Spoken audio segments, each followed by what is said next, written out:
namanya ada beberapa yang akan saya sampaikan agak banyak karena nanti rentetannya apa itu sosial media, kemudian data-data apa yang apa namanya bisa dimanfaatkan, kemudian di beberapa analisisnya seperti apa, dan yang terakhir bagaimana cara mengambil data. Jadi agak banyak, tadi disampaikan ada sekitar 100 slide, tapi itu isinya apa foto semua. Jangan khawatir, ya. Insya Allah enggak bosen, ya.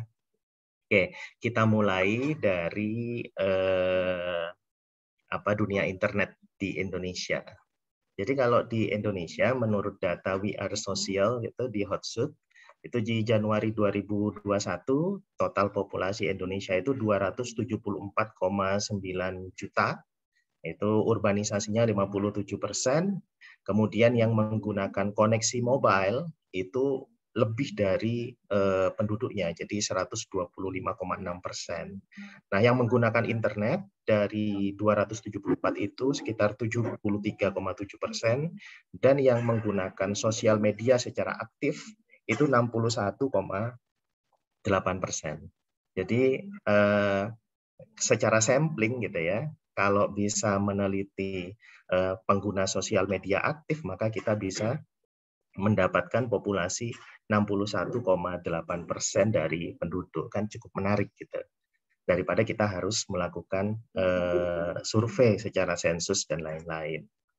Nah, pertumbuhannya juga luar biasa kalau populasi itu tumbuhnya dari Januari 2020 ke Januari 2021 itu hanya sekitar 1,1%, sedangkan yang menggunakan internet itu tumbuhnya luar biasa 15,5%, dan yang menggunakan sosial media secara aktif tumbuhnya di atas pertumbuhan penduduk 6,3%. Kemudian kita lihat bagaimana sih penggunaannya gitu ya. Jadi dari apa namanya secara penggunaan dia itu rata-rata 8 jam 52 menit dari perhitungan 16 sampai 64 umur penduduk gitu. Kemudian apa namanya yang menggunakan internet via mobile device itu 96,4%. Kemudian ini sosial media use-nya tadi sudah disampaikan 61,8%. Kemudian platform yang paling banyak digunakan itu adalah YouTube, WhatsApp, kemudian Instagram, Facebook, Twitter, Messenger, Line, hingga sampai ke Reddit. Jadi ada beberapa yang platform ini yang menggunakan apa namanya aktivasi lokasi ketika kita menginstal. Nah, inilah yang kemudian kita akan gunakan. Jadi presentase penggunaan internet tadi ternyata 77,6% itu by Maps. Jadi Maps inilah yang akan kita ambil ya datanya sebagai trailing sosial media, jejak-jejaknya kita akan gunakan sebagai bahan pertimbangan untuk merencanakan suatu kota. Nah, apa yang terjadi setiap menit di dunia? Ternyata misalkan untuk Instagram itu ada sekitar 277.000 stories yang dibagikan gitu. Kemudian postnya 55.140 foto yang diupload di Instagram, dan ini per menit gitu ya, per menit di dunia. Jadi ini yang kita katakan sebagai big data, velocity-nya lumayan besar gitu ya.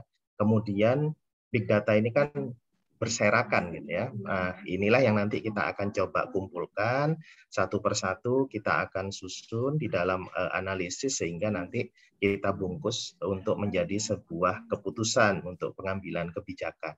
Ini saya katakan sebagai harta karun dari sebuah dunia perencanaan.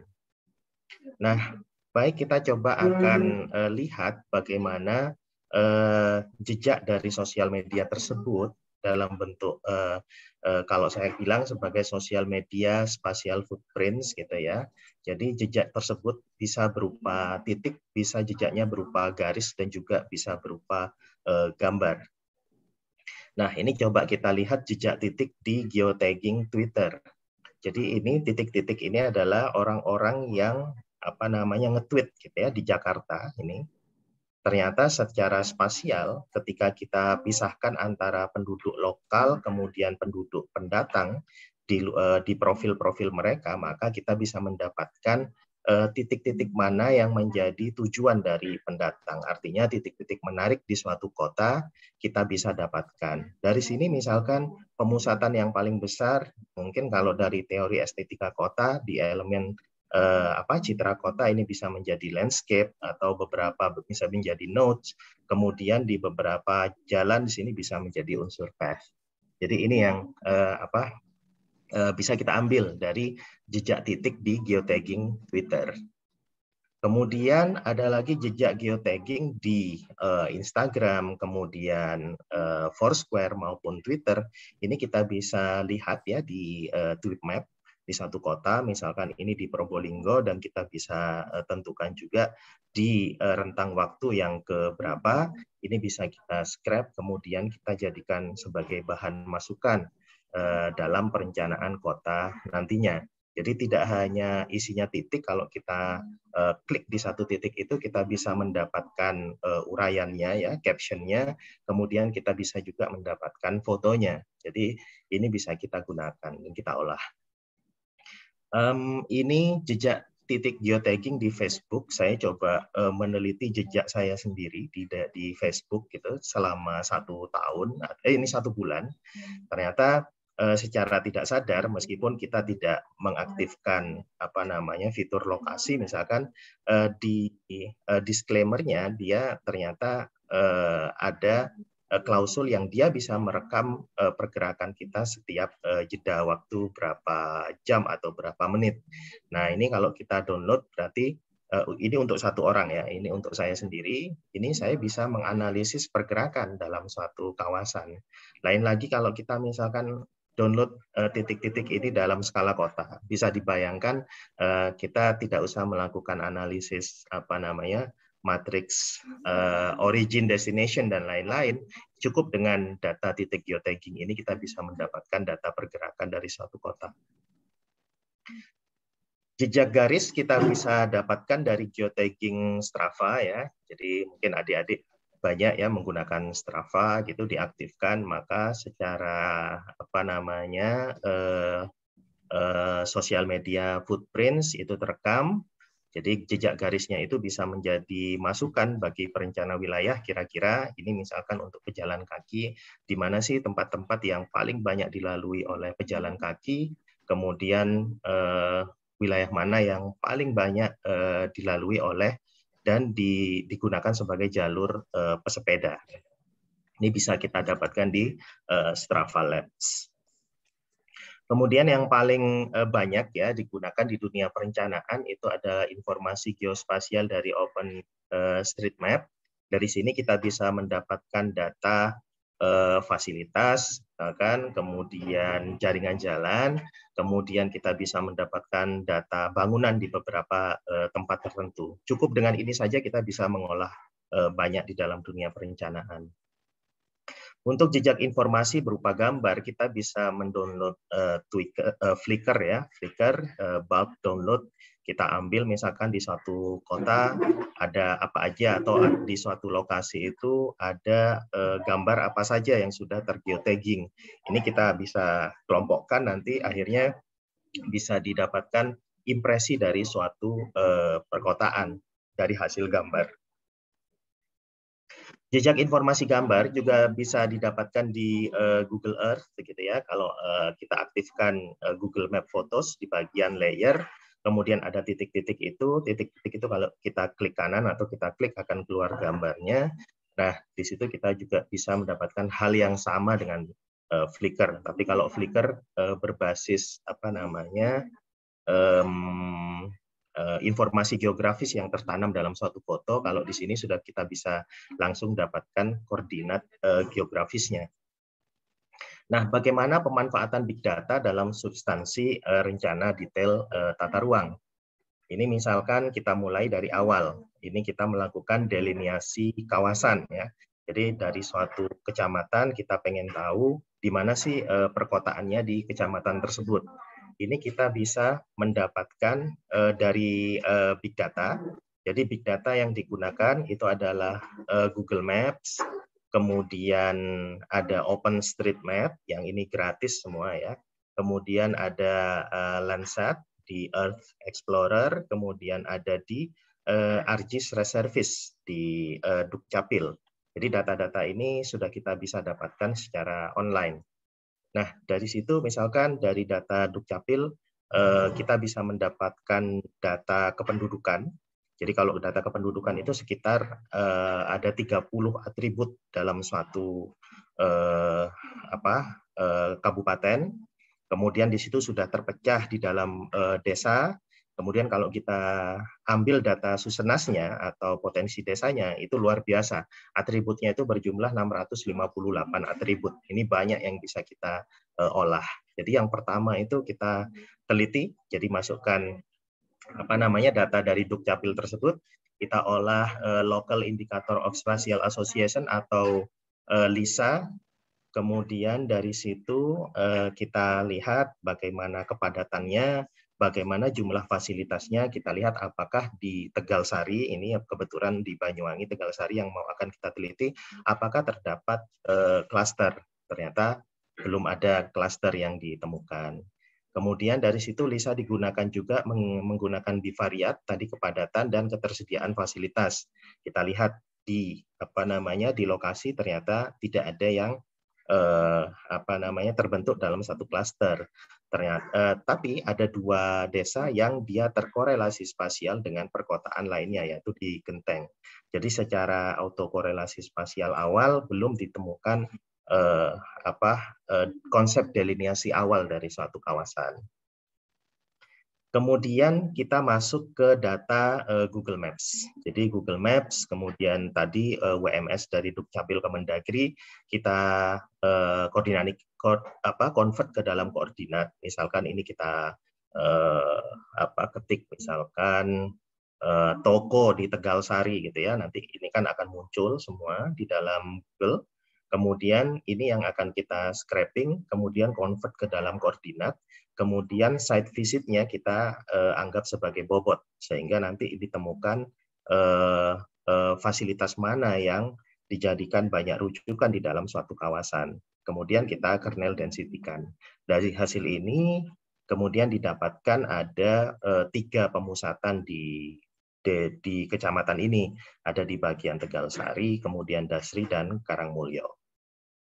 Kemudian setelah itu kita lihat jaringan jalannya. Jaringan jalannya kita ambil data dari OpenStreetMap, kemudian jaringan jalan itu kita repair topologi, kemudian teliti network centrality-nya, kita interpolasi, dan kemudian kita interpretasi. Seperti ini hasilnya, jadi OpenStreetMap, kemudian kita repair topologinya, kemudian kita olah network centrality, maka ketemu pusat kota di Tegalsari berdasarkan hanya jaringan jalan ya, pemusatan jaringan. Nanti semuanya akan kita combine. Kemudian kita ambil juga dari Landsat ya, big data juga gratis gitu. Urban footprint di tahun 95, kemudian urban footprint di tahun 2014, urban footprint di 2020, kemudian kita akan teliti di bagian mana dia banyak berkembang antara tahun 95, 2014, dan tahun 2020 didapatkan di bagian tengah inilah yang menjadi pusat perkembangan dari lahan terbangun. Nah, kita lihat juga aglomerasi kawasannya. Ini kita namakan urban percolation.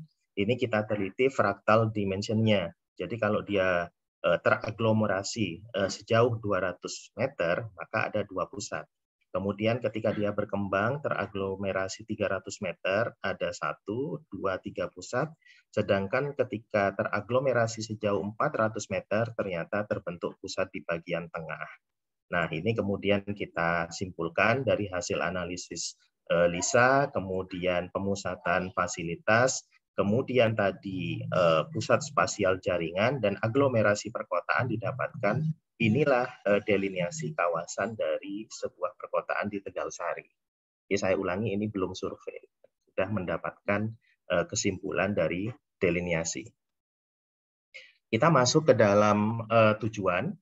Yang pertama adalah kita melakukan Google Maps data mining. Jadi text mining ini diambil dari web scraping 737 caption Google Map Photos. Ini saya contohkan di Muara Teweh. Jadi dengan kata kunci Muara Teweh ternyata didapatkan 6 kata kunci utama sebagai representasi citra kotanya, yaitu Muara Teweh, Barito, kota, RSUD, dan Kodim dan bandara yang ini merupakan bentuk dari pelayanan umum. Contoh berikutnya adalah di Manggar di Belitung Timur. Text miningnya diambil dari 583 caption Google Map Photos. Didapatkan 6 kata kunci utama, itu adalah Manggar, kota, kopi, pantai, wisata, dan sekolah. Dari sini kita bisa mendapatkan gambaran awal apa sih representasi dari kota Belitung berdasarkan persepsi di dunia internet. Kemudian di JDIH, di berbagai dokumen ya yang bisa kita ambil di internet, itu ada beberapa dokumen-dokumen yang berkenaan dengan perkotaan Manggar. Ini kita coba kumpulkan, kita lakukan text mining dengan cara yang sama seperti yang ditunjukkan sebelumnya. Kemudian setelah itu kita lakukan analisis social network analysis. Jadi kata kunci itu kita akan coba hubungkan, kemudian kita akan olah di software SNA, maka ketemu 3 kata kunci utama. Jadi ada 5 ya, 5 kata kunci utama, ada pariwisata, PKW, ASDP, perikanan, kemudian wisata geopark. Nah, dari kata kunci utama ini barulah kita sebagai planner mengolah menjadi sebuah tujuan dari penataan ruang. Kembali ini belum survei lapangan. Kemudian kita masuk ke dalam rencana struktur ruang. Nah, rencana struktur ruang kita murni menggunakan OpenStreetMap dan juga Google Map Photos gitu. Yang pertama di dalam OpenStreetMap itu kita bisa mengidentifikasi figur dan ground di suatu perkotaan untuk menentukan aspek perancangannya nanti. Misalkan ini bisa kita download Kyoto, Chicago, Amsterdam, Moskow, kemudian ada juga yang bisa kita download di Indonesia itu adalah Jakarta. Nah, berikutnya kita bisa mengidentifikasi dari urban form atau bentuk kota. Yang pertama kita ambil OpenStreetMap-nya, kemudian kita ambil jaringan jalannya, kemudian kita olah di plugin. Itu kita bisa mendapatkan weighted truth diagram yang ini menjadi bahan dasar kita untuk meneliti urban form. Ke arah mana sih dari segi jaringan kota ini tumbuh gitu. Nah, urban form bisa kita perbandingkan ya, sebelah kiri ini adalah bentuk urban form di dunia, kemudian sebelah kanan ini adalah bentuk urban form di Jawa Timur ya sebagian. Saya sudah mengumpulkan bentuk kota di Indonesia gitu, sedang rencana saya tulis di dalam buku Urban Form, Teori dan Analisis dalam Perencanaan Wilayah dan Kota. Nanti dikabari deh lewat Mas Yusuf kalau sudah jadi numpang promosi. Nah, di dalam RDTR, identifikasi bentuk kota ini bisa digunakan untuk meneliti kecenderungan. Jadi direction trend-nya itu di arah mana, misalkan ini di Manggar, di arah 320 derajat, maka di sini bisa dilihat dia nantinya akan berkembang ke arah stadion dan juga ke arah pantai Nyur Melambai. Gitu. Kita bisa memperbandingkan dalam satu pulau ini di Belitung, ada 4 perkotaan, Gantung, Kelapa Kampit, dan Tanjung Pandan. Nah, ini bisa kita antisipasi. Ternyata kota yang paling lama di situ adalah Tanjung Pandan, sekarang berbentuk seperti ini ya, hampir kipas gitu ya, 360 derajat dari teori urban form dari Jeff Boeing, ini menunjukkan kota ini sudah sampai pada sprawl. Kemudian dari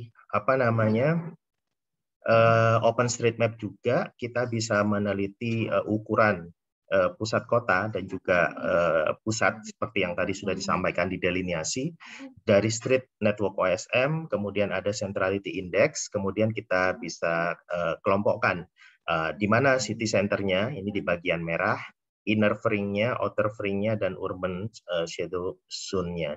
Jadi kita bisa memperbandingkan juga ukuran pusat kota di masing-masing kota itu seperti apa dengan algoritma ini.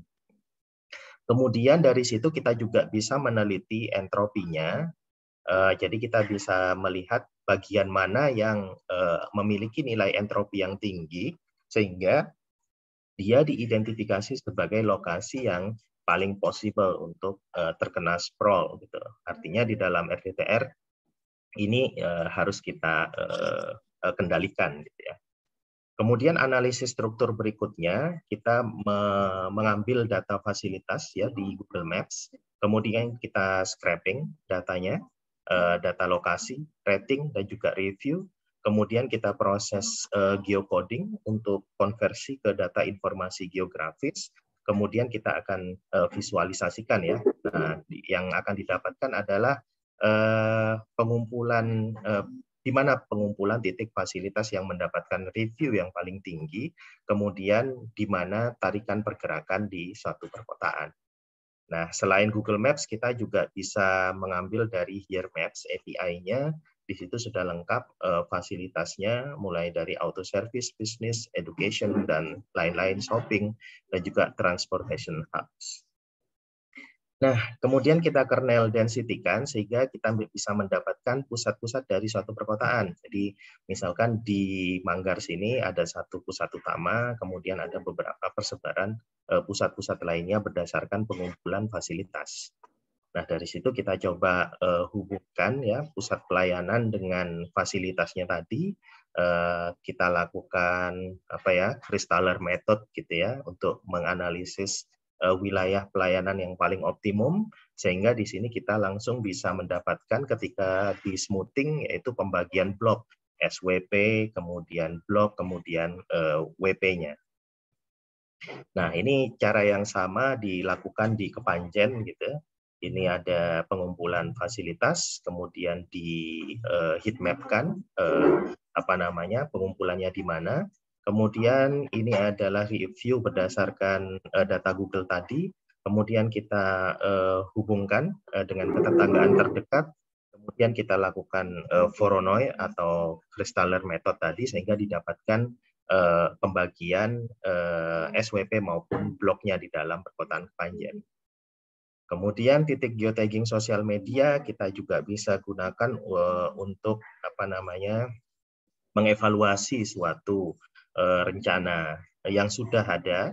Jadi ini saya kumpulkan dari Panoramio, Google Map, Twitter, Instagram, dan Foursquare. Persebarannya itu seperti apa di dalam perkotaan Klojen ini di Kota Malang. Kemudian ini adalah hasil kernel density-nya. Dari sini saja kita sudah bisa menarik kesimpulan di mana landscape, di mana nodes, di mana path, dan juga di mana district.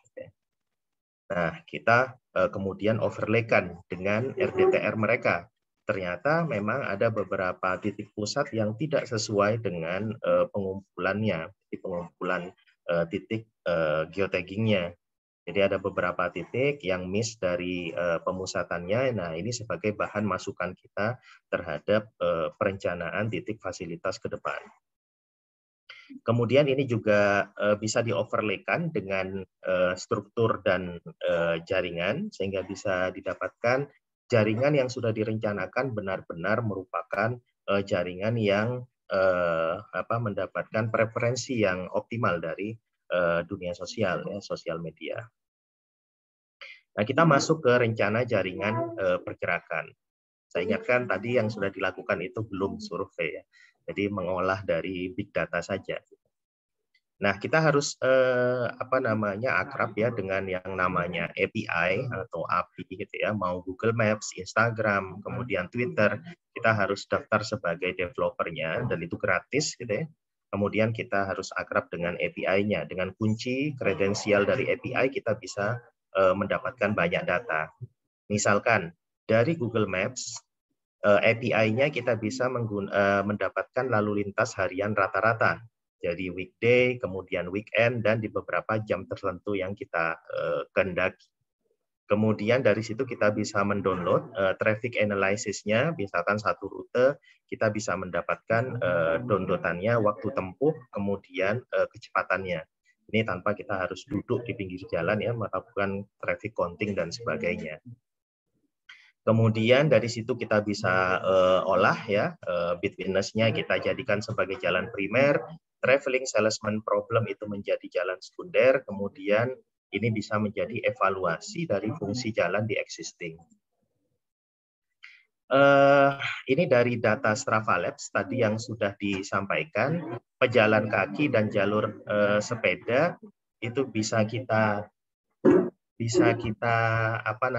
dapatkan datanya gitu ya, pejalan kaki di mana dan jalur sepeda di bagian mana di dalam suatu kota. Ini kita ambil langsung dari data Strava Labs, kembali kita harus akrab dengan API gitu ya.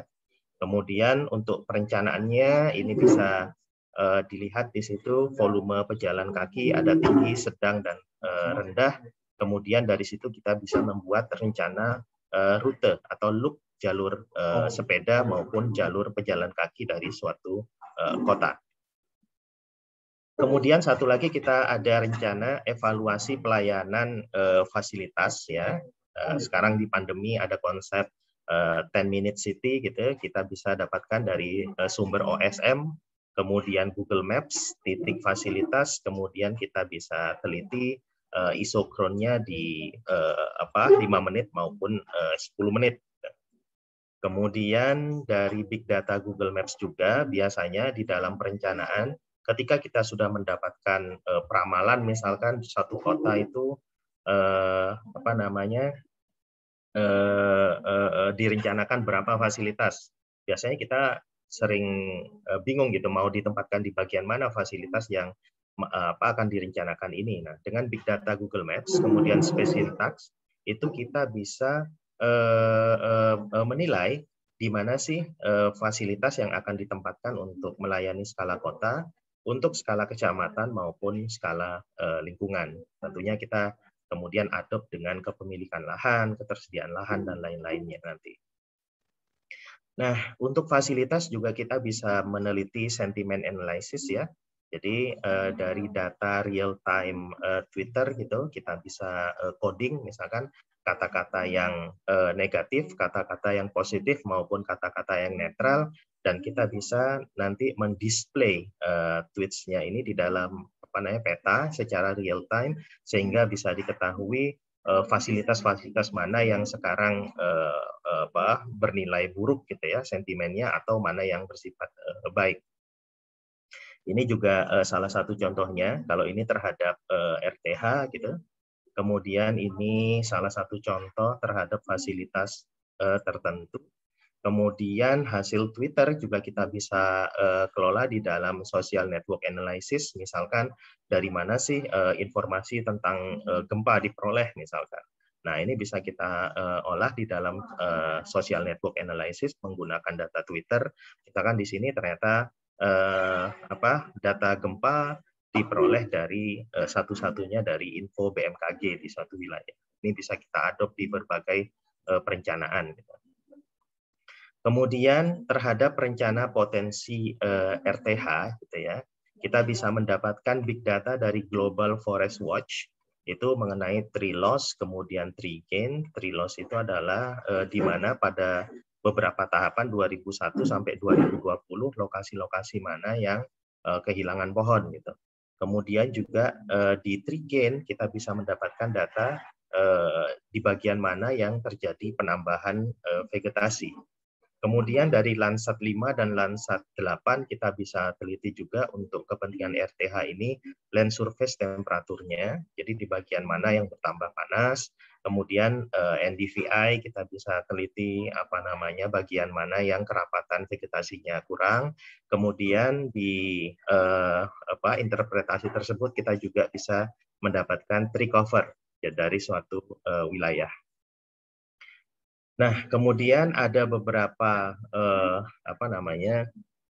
wacana di dunia ya. Jadi untuk mencapai 20% dari RTH itu cukup sulit gitu ya. Maka dikenalkan sekarang yang namanya Green View Index gitu. Kalau Green Open Space itu atau RTH itu sifatnya lebih ke 2 dimensi ya, pemenuhan luas, tapi di Green View Index kita sudah 3 dimensi, apakah ada kanopi dan sebagainya. Nah, ini kita bisa dapatkan dari Google Street View. Jadi setiap setiap 200 meter kita berhenti kita capture, 200 meter lagi kita berhenti, kita capture, kemudian hasilnya nanti kan akan berubah RGB kan. Jadi red-nya kita buang, blue-nya kita buang sehingga yang tersisa hanya green. Nah, ini kemudian kita petakan. Kemudian ada juga data yang harus sering kita akrab gunakan, itu adalah Mapflow. Ini salah satu software AI deep learning tentang suatu peta. Jadi kalau kita masukkan data source kita, misalkan kota A gitu ya, yang ingin dijadikan lokasi untuk EDTR, di situ belum ada peta tentang bangunannya, maka kita bisa memodelkan AI-nya ini di building. Kemudian kalau kita mau meneliti tumbuhannya, kita klik di forest. Kemudian kalau di building nanti ada building heights. Kemudian kalau di forest ada tree heights. Nah, ini yang akan kita ambil di suatu wilayah. Nah, ini sudah terangkum semua di Tripedia tadi yang Green View Index gitu. Kemudian kita bisa perbandingkan di sini misalkan Singapura 29,3%, Seattle 20% dan sebagainya. Ini kemudian dicobakan ke beberapa kota di Indonesia gitu ya. Di Manggar GVI-nya terekam di situ 32,81%. Nah, ini kalau kita berkutat terus dengan green open space, misalkan 20% kok rasanya susah gitu ya, untuk dijadikan RTH publik. Gitu. Bagaimana dengan rencana pola ruang? Gitu. Rencana pola ruang kita bisa mendapatkan data dari taksi online, gitu ya. Dari API-nya Gojek, kemudian API-nya Grab, kemudian nanti kita kita kernel density-kan atau kita heatmap-kan. Kemudian dari situ kita ubah satuannya menjadi sel gitu, density-nya, kemudian kita akan coba di B-scan clustering sehingga menghasilkan low urbanity dan high urbanity. Nah, bentuknya nanti akan sebagai berikut. Nah, inilah yang nanti akan menentukan zona peruntukan ruang dari suatu kawasan. Kembali lagi, ini belum survei semua ya, belum survei lapangan, masih duduk manis di meja, kita sudah bisa mendapatkan gambaran awal bagaimana rencana detail, mulai dari rencana delineasi, tujuan rencana pola maupun ke rencana struktur. Nah, bagaimana cara pengambilan big data sebenarnya tadi yang sudah diceritakan, gitu ya. Cara yang pertama itu adalah dengan web scraping. Jadi web scraping itu adalah proses pengambilan data dari suatu website, gitu ya. Ada 2 cara yang bisa digunakan. Bisa kita manual, ya, metodenya menyalin data dengan cara copy dan paste dari sebuah website. Kemudian ada cara yang otomatis, ya, metode menggunakan coding, aplikasi maupun extension browser. Nah, yang paling mudah yang saya lakukan itu adalah dengan menginstal Chrome extension yang namanya Instant Data Scraper, ya. Kemudian setelah itu misalkan kita masukkan kata kunci, saya ingin mencari dokter di Kota Malang, gitu ya, lokasinya di mana saja. Kita ketik dokter di Kota Malang, kita klik satu hasil pencarian atau di bagian bawah itu ada view all, gitu kita klik. Kemudian setelah itu kita buka extension-nya. Extension-nya Instant Data Scraper, maka nanti akan ada tab seperti ini, kemudian kita start crawling. Kalau sudah ada bentuk kuning di yang kita akan ambil, kita start crawling di situ, maka dia akan secara otomatis mengkoleksi sampai page terakhir, gitu ya.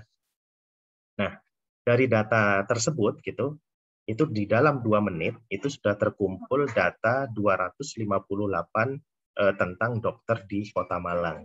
Kemudian setelah itu kita simpan di dalam Excel, gitu ya.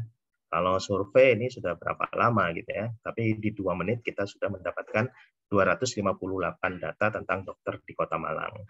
Kemudian big data tadi sudah disampaikan itu berserakan gitu ya. Kita coba rapikan, kemudian kita lakukan sorting, filtering terhadap data yang tidak diinginkan, kemudian kita save. Dari save kemudian kita buka Google Sheet. Jadi Google Spreadsheet itu kita install dulu add-ons-nya.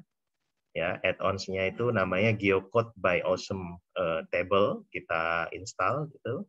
Kemudian kita import tadi data Excel yang sudah di scraping. Kemudian masukkan kolom nama tadi, nama, kemudian alamat tadi yang sudah diambil, kemudian kita klik Geocode. Maka secara otomatis nanti akan muncul di bagian kanan itu full address, kemudian koordinat latitude maupun longitude-nya. Dari situ kemudian kita download as CSV ya, comma separated value. Nah, dari CSV itu kita import ke GIS dengan ArcGIS ataupun QGIS, maka kita bisa mendapatkan lokasi dokter di Kota Malang. Nah, saya melakukan uji akurasi terhadap lokasi yang saya kenal gitu. Ada satu lokasi Prof. Dr. Janggan gitu. Kemudian ternyata setelah saya cek dengan lokasi di Google, precisely sangat match gitu. Nah, kita juga bisa mendapatkan data lokasi tersebut itu dengan web scraping dari Google Earth. Jadi yang pertama itu adalah ketik kata kuncinya, misalkan Indomaret di Kota Malang gitu ya. Kemudian nanti akan muncul satu halaman itu ada 10 gitu. Kemudian kita save halaman yang dikehendaki. Kalau misalkan ini masih banyak halaman, kita klik yang nomor 2, 3 sampai dan seterusnya. Kita lakukan hal yang sama ya, save kemudian nanti akan diekspor ke KMZ gitu. Nah, nanti kalau ditampilkan akan seperti ini, dan kalau misalkan kita teliti secara sederhana, kita bisa mendapatkan peta persaingan gitu ya antara Alfamart dan Indomaret di Kota Malang.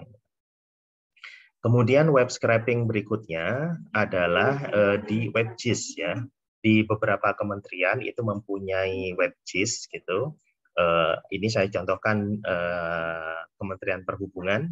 Saya ingin meneliti atau mengambil data transportasi udara atau rute penerbangan. Bagaimana saya harus mengambil ini? Yang pertama adalah kita harus mencari ArcGIS reservis-nya.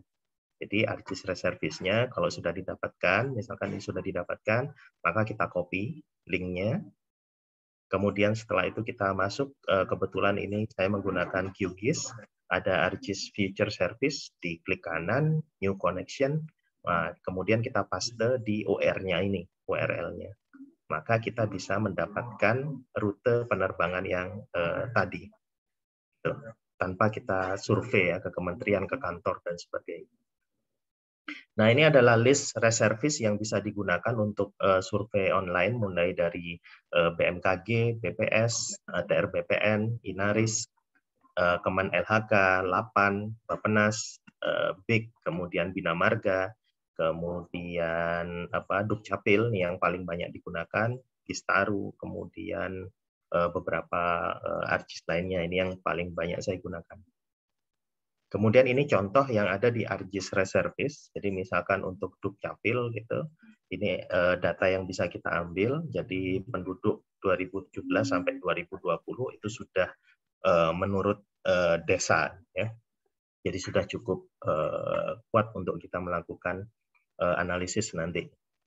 Kemudian di KLHK cukup lengkap sumber daya hutan, kemudian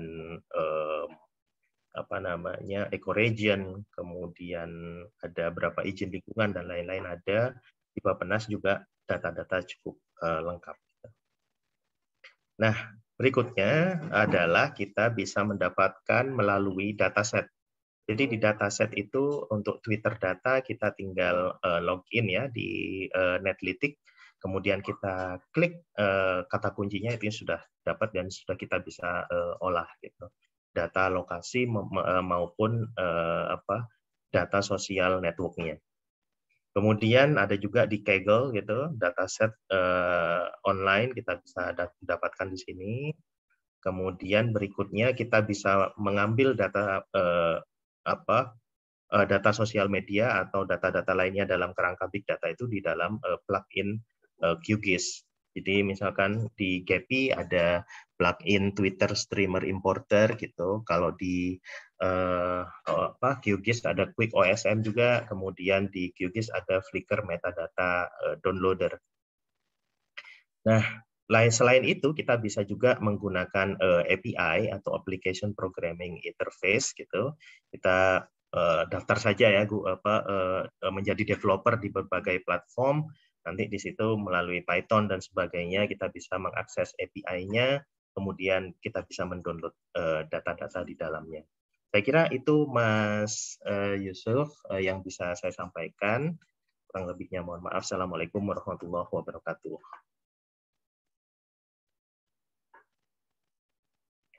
Ya, waalaikumsalam warahmatullahi wabarakatuh.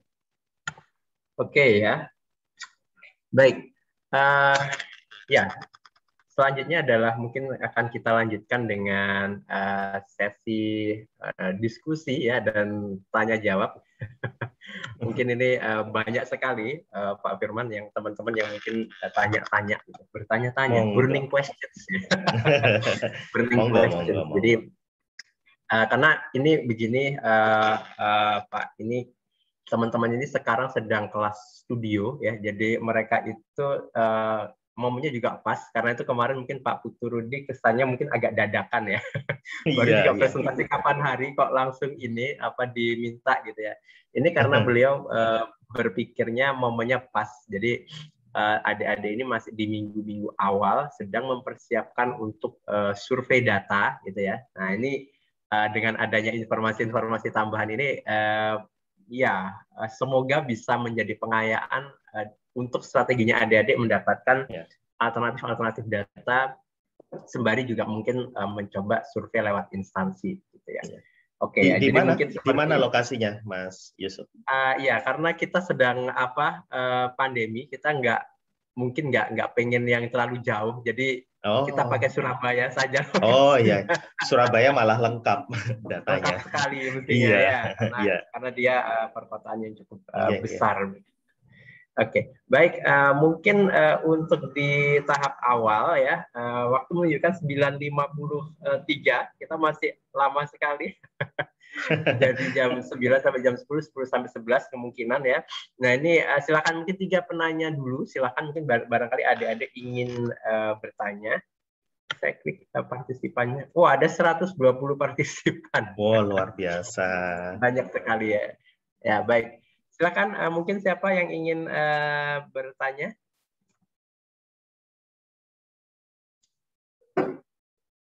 Jangan malu-malu. Saya mungkin Pak, boleh Pak? Monggo. Oke, silakan Haikal. Oke, baik. Mungkin sebelum bertanya, saya informasikan mungkin bagi teman-teman yang bertanya-tanya ya, materinya bisa nggak Pak nanti kita dapatkan? Bisa banget ya. Jadi ditunggu aja, sabar aja. Kita nikmatin dulu bersama-sama ya, tanya jawabnya, materinya gitu. Nggak usah galau. Aduh, kayaknya saya skip deh tadi. Kayaknya pas lagi ngapain gitu ya. Nggak apa-apa, nggak usah galau, nggak usah ini ya. Kepikiran, overthinking. Jadi silakan ya, nanti saya bagikan apakah materinya, apakah rekamannya juga gitu ya. Oke, baik, mungkin silakan untuk Mas Haikal ya, untuk bertanya. Boleh Pak. Sebelumnya Pak, mohon maaf nggak bisa on cam ya Pak. Sebelumnya terima kasih banget untuk Pak Firman dan Pak Yusuf. Saya sangat amat terima kasih karena saya punya interest di big data juga, dan selama ini alhamdulillah akhirnya keinginan saya terjawab pada hari ini gitu. Tadi saya udah kayak kechat beberapa teman, memang saya senang banget di big data Pak. Dan saya juga lagi menggiat di sosial media juga, jadi kayak sering baca data-data sosial media karena lagi buat platform juga. Yang pengen saya tanyakan Pak, tadi kan ketika kita web scraping dan coba untuk mendapatkan data via Google ya, itu berarti gimana caranya kita coba ngefilter Pak? Kan kita kalau kita search di Google kan pasti kan itu nanti banyak banget inputan data yang nggak tahu itu data kosong atau enggak. Dia hanya, sekarang kan orang banyak yang tricky untuk memasukkan sesuatu dengan SEO gitu ya kan Pak. Itu gimana kita cara ngefilternya dan kita tahu itu datanya ini valid apa enggak. Sedangkan kan tadi kan kita misalkan dapat 250 data dalam 2 menit gitu ya. Kita taunya itu ngefilternya itu berarti kita harus manual atau emang harus kita match lagi sama data-data yang lain yang kita dapatkan dari big data lain gitu Pak mungkin. Oke, ya, Terima baik. kasih Pak. Ya, oke. Itu tadi dari Haikal. Ada lagi yang ingin bertanya?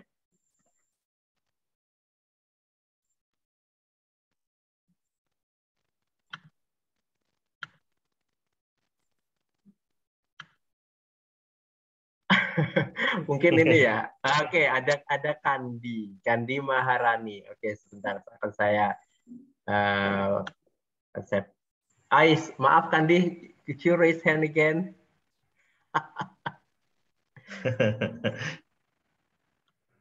Oke.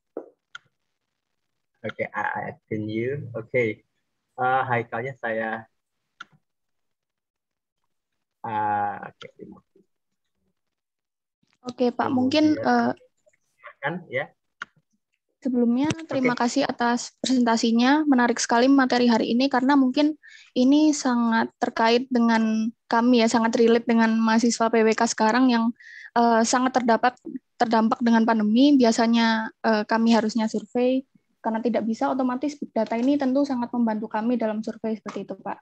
Nah, mungkin pertanyaan saya, mungkin dari yang saya rasakan selama ini, mahasiswa PWK itu, dari presentasi Bapak tadi itu, saya bisa lihat bahwa sebenarnya survei online yang kami laksanakan sebelum ini tuh belum kami maksimalkan gitu. Ada beberapa mungkin metode-metode survei online yang ternyata saya baru tahu dari presentasi Bapak itu tadi, oh ternyata banyak sekali data yang bisa didapatkan hanya dengan tanpa survei seperti itu. Nah, mungkin kira-kira dari mana ya Pak kita bisa mempelajari metode survei online dan kita bisa memaksimalkan survei yang terkendala pandemi seperti sekarang ini? Dan mungkin apakah ada bidang yang secara khusus mempelajari metode survei online ini, ataukah metode online seperti ini itu sudah menjadi kemampuan dasar semua planner seperti itu, Pak? Terima kasih. Ya, oke ya. Ada ini ya, pertanyaan terkait kompetensi. Kompetensi yang mungkin ya berkembang. Iya, iya. Baik, terima kasih ya Kandi. Oke, saya remove dulu pinnya. Ada lagi yang ingin bertanya?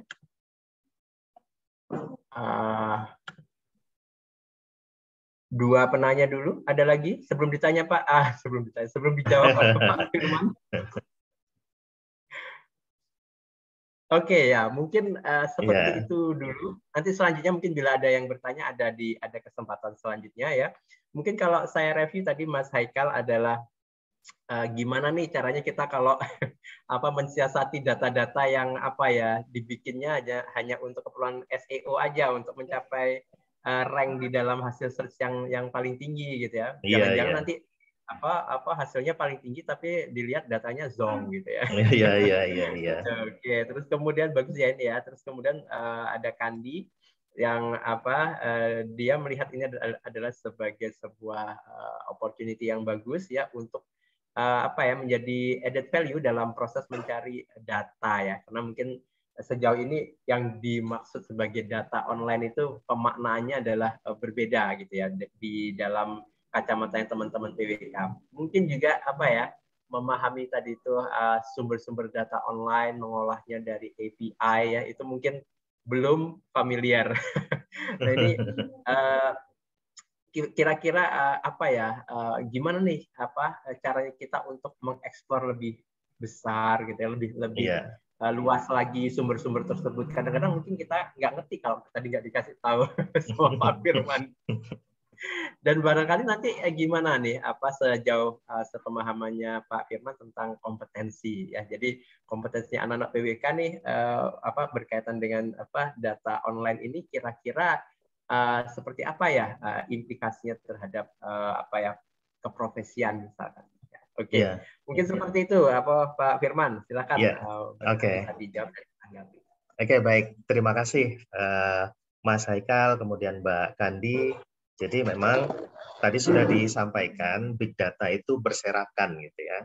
Ada yang pas, ada yang digunakan kayak SEO tadi gitu ya. Tapi kita melakukan yang namanya filtering. Filteringnya itu kalau dipakai bahasa pemrograman itu kita bisa kita coding ya. Tapi kalau yang tadi downloadnya dalam bentuk Excel itu kan gampang saja, mana yang terduplikasi, mana yang alamatnya itu bukan di Surabaya misalkan kita ngambil dokter di Malang tadi ya, mana yang dokternya tidak di Malang, nah itu kan terekam di hasilnya nanti. Jadi hasilnya itu kan ada nama, kemudian rating, kemudian review, kemudian alamat ya, kemudian nomor HP ada, nomor HP, kemudian website, kemudian link untuk gambarnya. Jadi kalau linknya itu diaktifkan, ya kita munculkan. Kalau di GIS itu kita akan muncul apakah misalkan link ini saya misalkan mau meneliti tentang taman, gitu ya. Ternyata dia tagging di situ, tapi gambarnya bukan taman. Nah itu kita eliminir. Kemudian nama jika ya namanya kalau double kemudian diupload dari akun yang berbeda juga kita akun yang berbeda tapi hasilnya identik sama itu kita akan filtering. Jadi sekilas seperti itu. Jadi kita bisa lakukan manual, kita bisa juga lakukan secara otomatis dengan coding. Kemudian memang kalau saya jujur survei online ini ya setelah pandemi. Jadi sama juga itu ya, pandemi tidak hanya berdampak ke mahasiswa gitu, ke planner juga berdampak gitu ya. Kami tidak bisa survei kemana-mana waktu awal-awal pandemi dulu, harus dengan banyak persyaratan untuk pindah pulau dan lain-lain. Ya akhirnya terdesak itu kami di kantor itu coba berdiskusi gitu, bagaimana sih caranya untuk mewakili responden gitu ya. Dan kita kan akan meneliti masyarakat Indonesia. Nah, masuknya dari situ tadi. Ternyata data dari We Are Social itu pengguna sosial media, pengguna internet. Tadi sosial media 60%, pengguna internet itu malah lebih dari penduduk Indonesia gitu. Nah, ini kan berarti ada opportunity di situ gitu. Akhirnya kita coba, oh ternyata bisa. Nah, ternyata ketika kita masuk lagi ke beberapa big data di dunia gitu, tentang tadi Global Forest Watch, tentang OSM, kemudian kita perdalam lagi dengan alat-alat analisis, itu ternyata bisa menghasilkan substansi dari rencana tata ruang. Nah, ini kemudian terus terang kalau di Jawa Timur itu baru kemarin dipresentasikan ya waktu cangkruan online itu, dan luar biasa tanggapannya. Oh, ternyata bisa gitu. Jadi masih cukup baru gitu. Saya terbuka mahasiswa kalau misalkan nanti mau ada di luar forum ini gitu ya, mau memperdalam tadi caranya web scraping lewat Google bagaimana, ya silakan nanti koordinatornya menghubungi saya, silakan santai aja. Gitu. Mantap ya. Baik. Oke, sambil mungkin juga adik-adik tolong ya ini sebagai mahasiswa juga jangan malas. Jadi Anda bisa explore lebih banyak ya. Tadi jadi bilang Pak Firman bahwa big data itu tersebar di mana-mana, apalagi panduan mengolah big data. Jadi coba itu Anda juga Anda inisiasi ya masing-masing gitu. Jadi juga berbagi informasi juga ada. Saya menemukan tools ini, tools itu akan sangat menarik. YouTube banyak kok. Di YouTube banyak banget. Ya, banyak banget tentang big data itu. Cuma kita belum tahu apa yang harus diambil. Misalkan tadi di Surabaya gitu, misalkan apa yang harus diambil data penduduk gitu. Itu sudah lengkap per desa, per kelurahan itu ada gitu. Apalagi kalau ambil data Susenas yang saya sebutkan tadi ada 658 atribut gitu. Itu luar biasa kalau kita. Luar biasa ya. Iya. Ya, jadi nanti silakan nih adik-adik mulai sniffing ya. Tadi itu udah dikasih link-linknya API-nya. Iya. Nanti silakan di kopas itu source-nya, kemudian pasang di QGIS ya, dan Anda Iya. silakan explore seluas-luasnya untuk keperluan apakah tugas ya, apakah studio, Iya, benar. tugas akhir dan lain sebagainya. Tugas-tugas kuliah juga ya. Baik.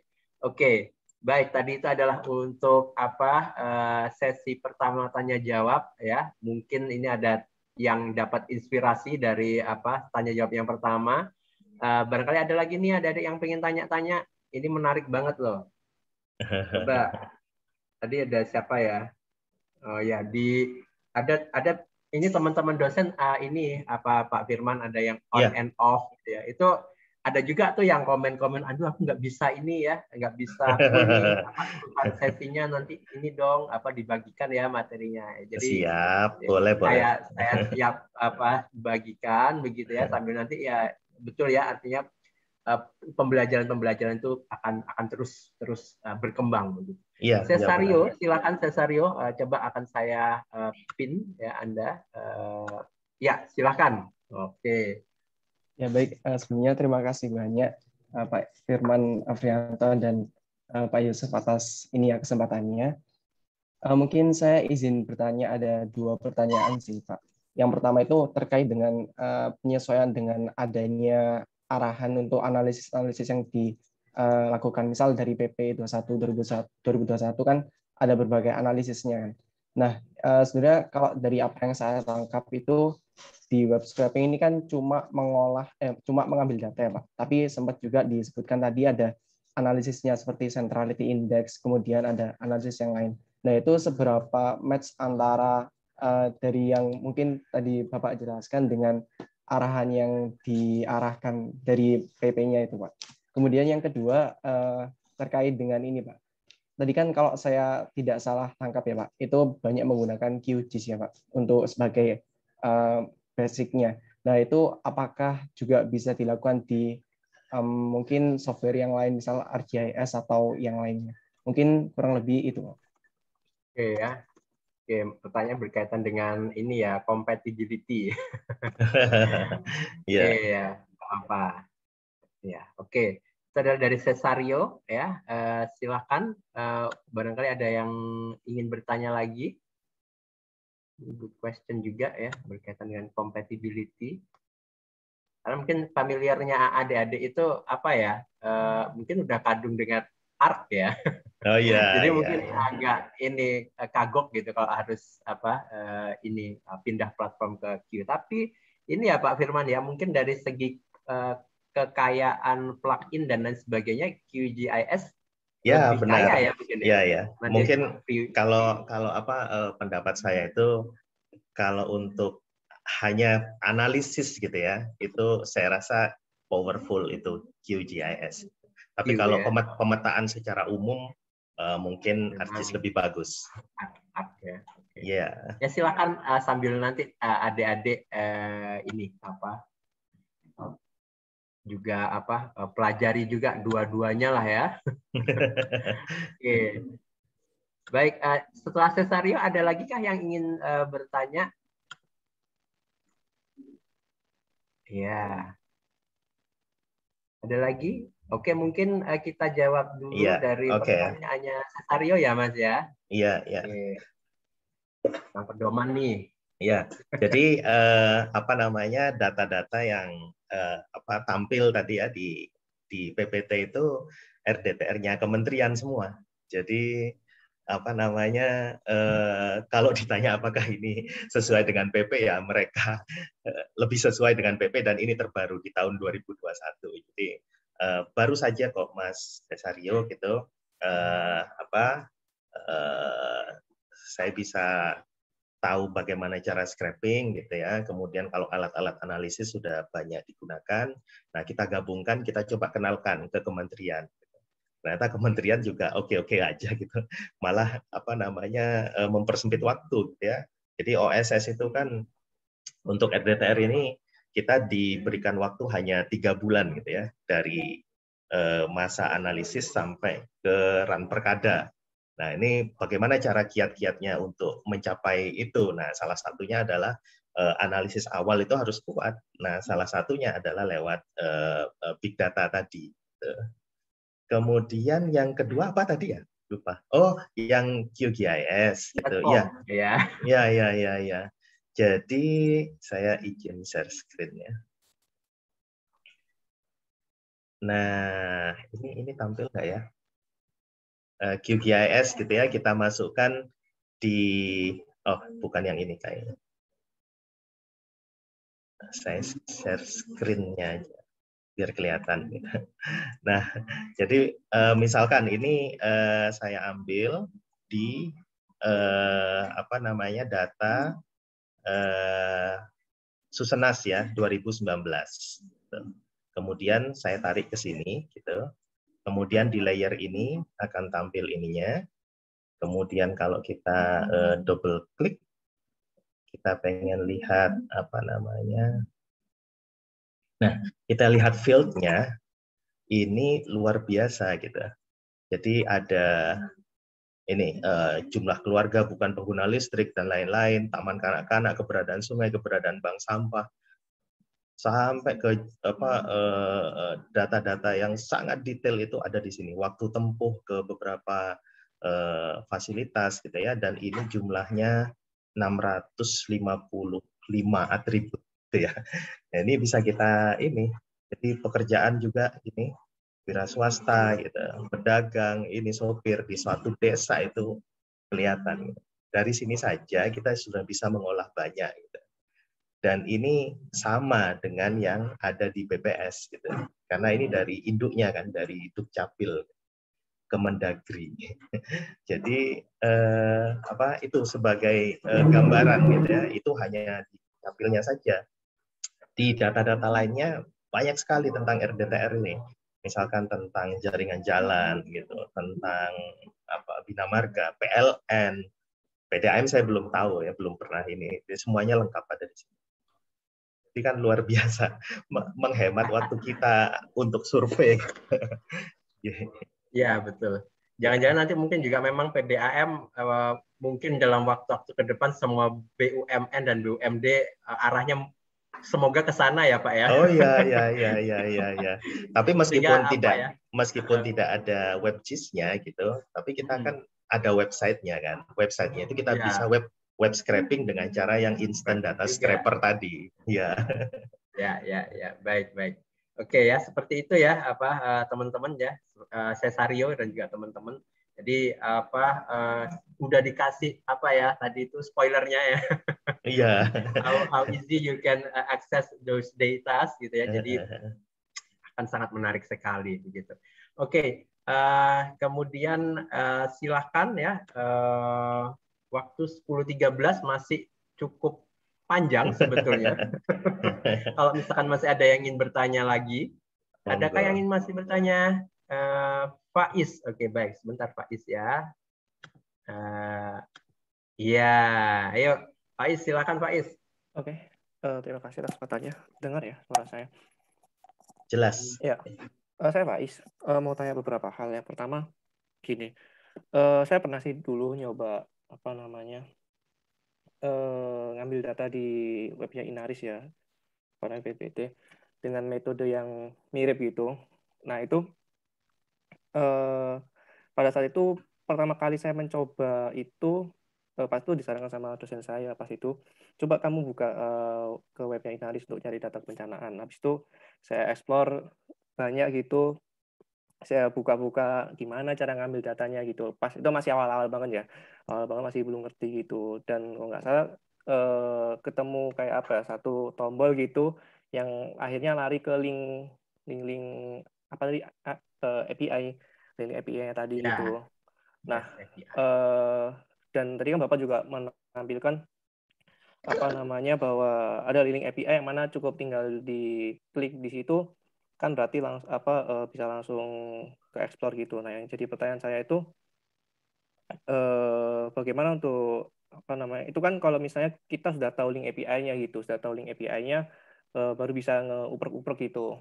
Nah, gimana buat mungkin beberapa website yang ada web GIS-nya gitu yang mungkin bukan website yang mungkin bukan website kementerian atau websitenya apa gitu yang tidak umum gitu, namun datanya bisa kami ambil tuh. Itu gimana sih cara nembus ke apa namanya API-nya itu gitu. Terus habis itu pertanyaan yang kedua, sebenarnya ini ada kaitannya sih. Apakah pemahaman tentang ilmu coding atau ilmu dari teman-teman informatika gitu juga jadi perlu gitu pada kami gitu, mahasiswa PWK gitu.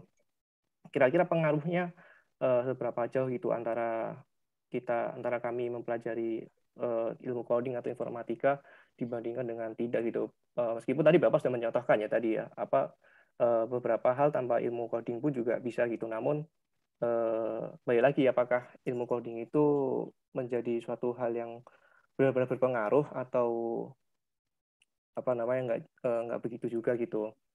Sama yang terakhir sih apa namanya lebih ke memastikan aja sih, skeptis aja sih sayanya.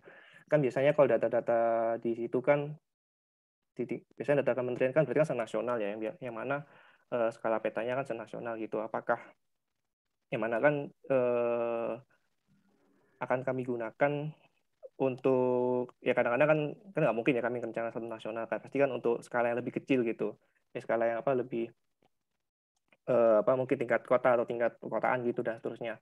Nah, apakah masih valid ya gitu ya kami ngambil data yang tingkatnya senasional tapi untuk hal yang skalanya berbeda gitu. Sedangkan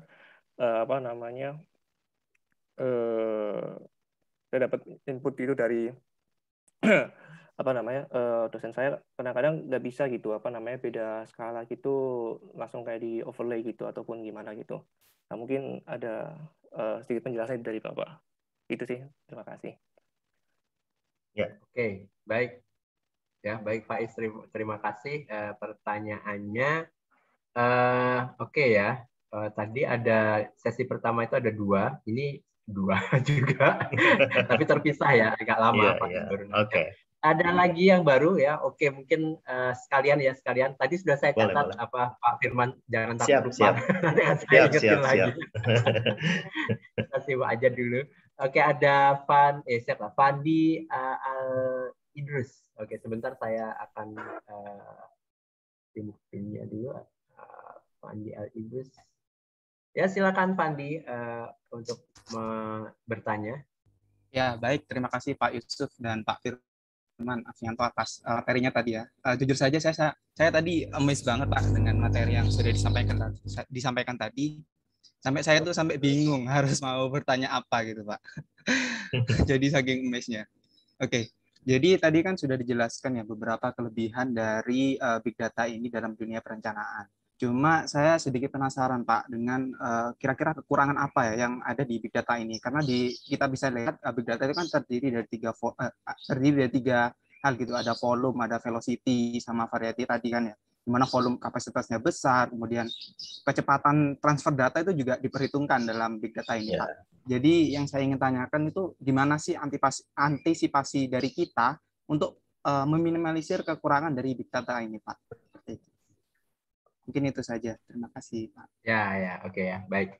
Oke, mungkin 2 dulu aja ya, Pak Firman. Ketimbang nanti kita kelupaan, gitu kan. Oke, saya coba review ya dari pertanyaan dari Pak Is, gitu ya. Tadi itu pertanyaannya berkaitan dengan API ya. Tadinya mungkin dia mencoba-coba ya. Terus kemudian ngerti gitu ya, tapi gimana nih kalau misalkan ada akses peta tapi kita nggak bisa akses source-nya itu gitu ya, harus kita lakukan gitu. Kemudian tentang pemahaman tentang coding gitu ya, gimana nih ya mahasiswa PWK itu perlu nggak sih belajar coding, benefitnya apa ya? Terus kemudian yang ketiga adalah berkaitan dengan skala data. Ya, bisa jadi itu kita dapat data spasial misalkan ya, itu datanya itu untuk skala nasional sebenarnya. Nah, itu kalau misalkan nantinya kita pakai untuk apakah tugas ya ataukah sebuah riset yang itu skalanya mikro, nah gimana nih ya konsekuensinya bisa kita pakai gitu ya. Monggo silakan. Baik, terima kasih. Jadi kemampuan coding itu melengkapi melengkapi Anda. Jadi generasi Anda ini kan sebenarnya generasi digital gitu ya. Kalau ramalannya Google itu kan perencana kota itu salah satu yang terancam punah kan nanti. Jadi apa namanya kayak di RDTR online gitu ya, di Kementerian ATR ada Gistaru RDTR online, ada Geoplanner ya kemarin itu dikenalkan, itu adalah salah satu otomatisasi. Jadi kalau ada izin gitu ya, kalau sesuai dengan RDTR-nya, dengan algoritmanya RDTR online, ya dia akan meloloskan itu diizinkan atau tidak. Artinya kan tidak perlu planner lagi. Planner hanya cukup membuat rencananya saja gitu kan. Nah, itu. Jadi kemampuan-kemampuan untuk digital itu semakin melengkapi kita karena zamannya itu sudah berubah gitu ya sekarang. Kemudian untuk API ya itu memang memerlukan kemampuan untuk coding, tapi QGIS itu adalah sesuatu yang sangat powerful. Coba saya share lagi ya. Oke, misalkan tadi Inarisk. Jadi di Inarisk itu kita bisa masukkan tadi, saya coba lihat di sini. Nah, ini reservisnya sudah saya temukan. Kita paste di sini, kemudian kita kasih nama gitu, kita oke. Kemudian nanti ada layer Inarisk. Kemudian misalkan kita pengen tahu di Surabaya itu layer bahaya banjirnya itu di mana. Nah, kita tinggal ini, kemudian kita geret ke layarnya, kemudian ini bentuknya. Nggak usah API. Jadi QGIS itu sesuatu yang menurut saya ini sekarang sudah sangat powerful dibandingkan dengan GIS awal-awal 2 titik berapa dan sebagainya. Jadi di sini kita sudah bisa mendapatkan data, tinggal kita potong, gitu ya. Oke.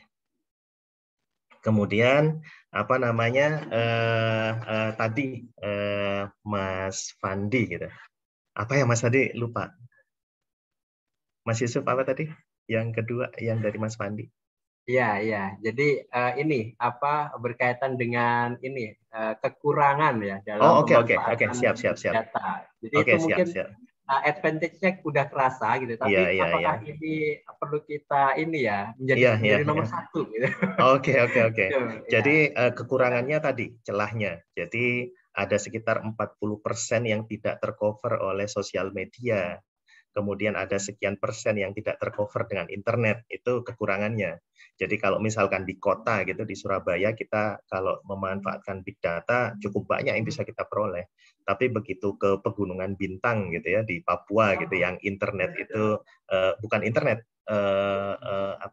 listrik itu hidupnya jam 12 siang sampai jam 4 sore gitu. Nah, gimana cara kita mendapatkan big data di situ? Nah, tantangannya hanya seperti aja, kekurangannya seperti itu. Untuk kota-kota di Indonesia itu masih kurang merata gitu ya untuk ini untuk persebaran internet maupun sosial medianya, itu kekurangannya gitu. Ya, oke. Baik, seperti itu ya kira-kira untuk Pak Is dan juga Pandi ya. Oke. Tanyanya ini ya mungkin ya bervariasi dan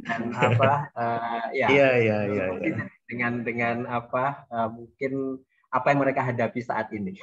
Iya. Video. Kemudian untuk skala gitu ya tadi untuk skala.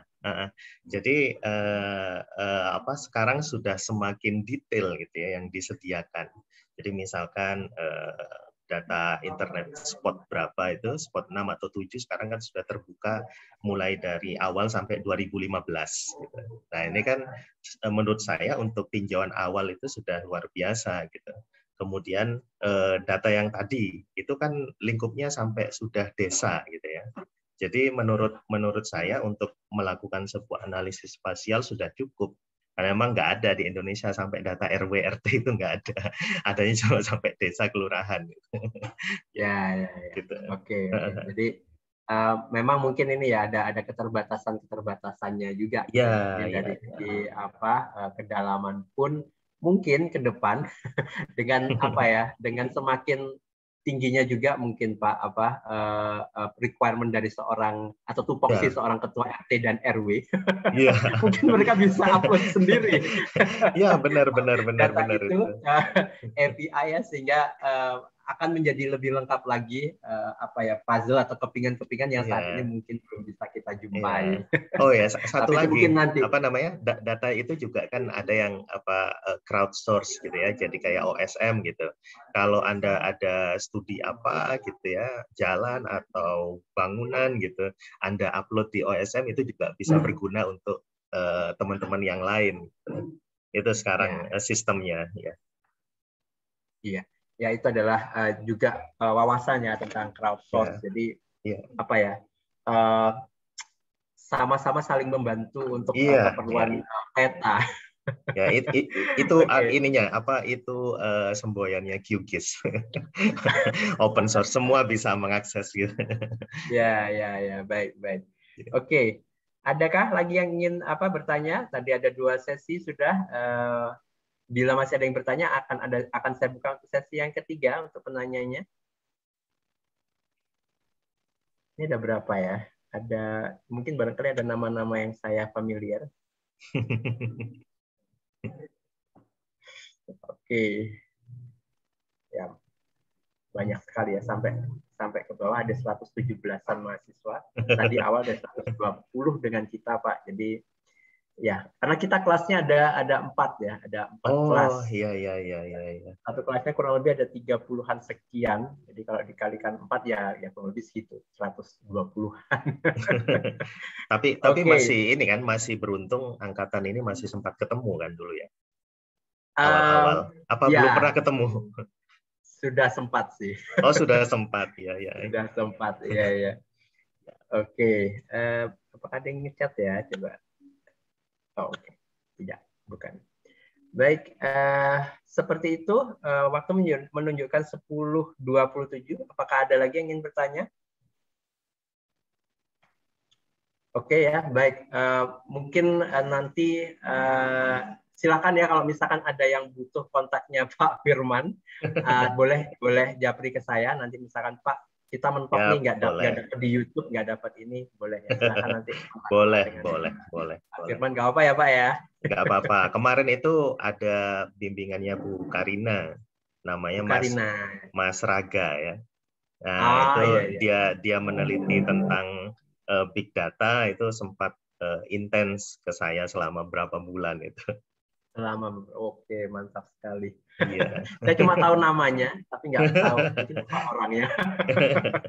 Iya. Oke ya.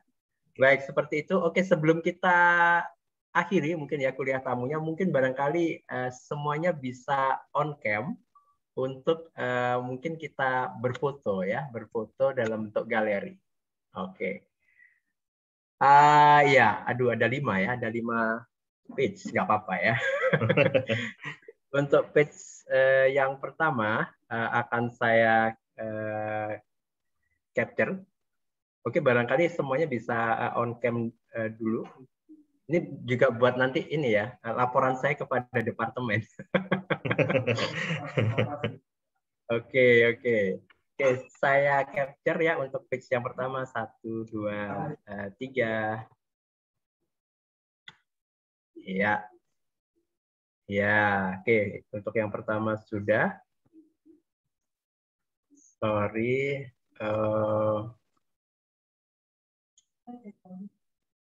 Di mana?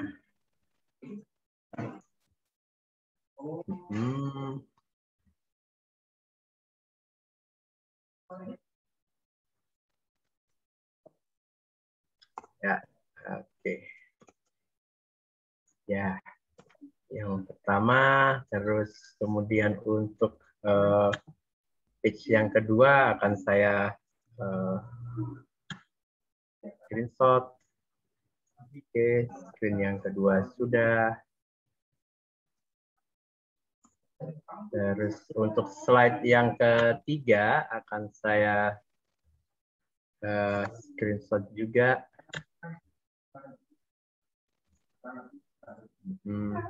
Ya, sebentar ya.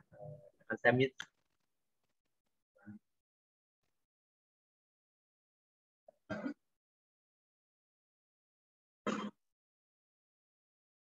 Oke, untuk yang di slide keempat, saya oke.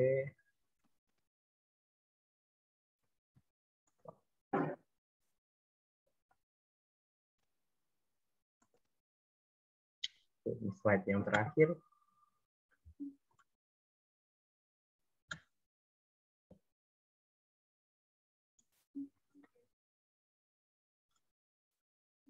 Oke, baik. Sudah tercapture semuanya. Oke, baik. Saya tawarkan untuk yang terakhir, barangkali ada yang ingin bertanya sebelum Pak Firman meninggalkan atau ya kita tutup kelas untuk pagi hari ini. Adakah yang ingin bertanya? Saya tawarkan terakhir kali. 5, 4, 3, 2, 1. Oke, baik. Tidak ada yang ingin bertanya. Ya, baik. Sebelum kita tutup, mungkin saya bisa coba ya menyimpulkan ya bahwa dari materi yang disampaikan oleh Pak Firman hari ini kita bisa belajar banyak sekali tentang pemanfaatan data-data yang tersebar di internet ya untuk keperluan banyak hal sebenarnya ya. Untuk keperluan pendidikan bisa, bahkan hari ini bisa kita tengok ya peluangnya untuk berkontribusi di dalam menyusun rencana tata ruang. Nah, ini adalah sesuatu yang menarik ya. Nah, barangkali nanti teman-teman bisa nih ya mengambil inspirasi tersebut untuk keperluan studio ya, mencari data-data pelengkap ya, data-data utama bahkan ya, untuk ini membangun basis data ya, ataupun informasi-informasi yang diperlukan untuk dalam proses pengambilan keputusan ataupun merencanakan ke depannya begitu ya, dalam menyusun rencana-rencana dari masing-masing UP atau wilayah perencanaan yang sudah dipilih oleh adik-adik, yang sudah dideliniasi oleh adik-adik gitu ya. Tadi ada berbagai macam sumber, bisa dari Twitter, bisa dari Google ya, bahkan dari aplikasi-aplikasi seperti Strava dan lain sebagainya. Juga ya dengan platform yang juga bervariasi, ada yang berbasis ARC ya, ada juga yang berbasis dengan QGIS. Dua-duanya sama-sama powerful ya, kalau bisa sama-sama kita pelajari dua-duanya ya. Ya, karena dengan kompetensi tersebut ya ini menjadi added value yang luar biasa juga, yang menjadi tambahan kompetensi kemampuannya adik-adik sebagai perencana generasi milenial ya Pak Firman ya. Iya, benar. Ya, jadi Pak Firman yang mungkin generasinya bukan generasi milenial, udah tahu, udah kenal, udah mengimplementasikan. Nah, ini jangan sampai ya adik-adik yang justru generasi milenial malah mungkin masih kagok dan juga mungkin masih anti, masih sulit untuk belajar. Ya, tolong halangan-halangan tersebut, hambatan-hambatan tersebut, motivasi-motivasi yang kurang agar ini dihilangkan dan di-push gitu ya, agar ini menjadi bisa menjadikan generasi yang unggulan begitu ya. Ya, benar. Generasi coding. Generasi coding. Oke ya. Baik, mungkin sebelum kita tutup kita minta satu closing statement dari Pak Firman. Apakah satu quote ataukah satu kalimat, satu paragraf? Boleh. Silakan Pak. Iya. Jangan pernah berhenti belajar gitu ya, kapanpun, dimanapun, dan kita harus adaptif gitu ya. Zamannya begini, berarti kita harus keluar dari permasalahan di zaman tersebut. Nah, era ke depan itu adalah era-era digital ya. Kementerian sudah membuat RDTR digital, RDTR builder, RDTR online, kemudian geoplanner untuk menentukan suatu fasilitas. Nah, ini teman-teman harus mengikuti zaman tersebut gitu. Jangan sampai zamannya sudah digital, kita masih computingnya kalau nggak Word, Excel, kemudian PowerPoint gitu. Jangan sampai kayak gitu. Udah harus levelnya langsung up gitu ya. Mungkin itu Pak Yusuf. Terima kasih undangannya, terima kasih semua perhatiannya. Semoga nanti studionya bisa lancar, kemudian ada big data yang bisa digunakan gitu. Mungkin nanti pemodelan gitu ya, lomba di ASPI berikutnya. Jadi satu-satunya RDTR yang dimodelkan menggunakan big data, itu kan luar biasa. Luar biasa ya. Oke. sambil ini ada salam dari kolega kami Pak Frendika ya. Beliau menyampaikan terima kasih sudah memberikan banyak wawasan dan pengetahuan. Wah, sama-sama Mas Frendika. Oke. Nah, ya baik. Mungkin nanti ke depan ya bila misalkan adik-adik dan juga kolega-kolega ingin bersilaturahmi ya, menyambung hubungan di internet. Sosial medianya namanya Pak Firman Afrianto juga kan? @firmanafri di Instagram. Oke, di Instagram @firmanafri, silakan teman-teman search dan bisa ini ya lanjut bersilaturahmi dengan Pak Firman di sana gitu. Siap. Oke, baik. Mungkin seperti itu ya untuk kuliah tamu kita pagi hari ini ya berkaitan dengan pemanfaatan big data dalam perencanaan wilayah dan kota. Oke ya. Mungkin bisa kita cukupkan untuk sesi kuliah tamu kita pagi hari ini. Dan juga kepada Pak Firman, terima kasih sekali ya sudah berkenan menyempatkan waktunya untuk bergabung ya, memberikan dan juga membagikan wawasannya kepada kami ya. Dan mungkin juga tidak hanya di satu kesempatan ini, mungkin nanti di kesempatan-kesempatan yang lain ya, bila mungkin waktunya pas ketika misalkan materinya mungkin kita coba untuk gali kira-kira mana nih yang matching gitu ya. Siap. Oke. Siap. Oke. Ya, di waktu terdekat nanti kita mungkin ada seminar juga Pak, International Conference Cities. Wow. Sambil promo juga ya, nanti silakan bergabung, barangkali punya paper dan lain-lain yang bisa di-present karena kita salah satu pematerinya nanti ada Prof. Michael Betty yang juga beliau concernnya adalah di data, pemanfaatan data dan juga digital city begitu, smart city juga gitu. Nah, ini ya barangkali bisa juga nanti menjadi wadah, barangkali nanti bisa saling belajar juga seperti itu. Oke ya, baik, mungkin seperti itu untuk sesi kuliah tamu kita pagi hari ini. Akan kita akhiri, akhirul kata saya akhiri, wassalamualaikum warahmatullahi wabarakatuh, sampai bertemu lagi di kuliah-kuliah selanjutnya. Waalaikumsalam warahmatullahi wabarakatuh, sampai jumpa. Baik, saya akhiri dengan end Zoom meeting kita. 1, 2, 3.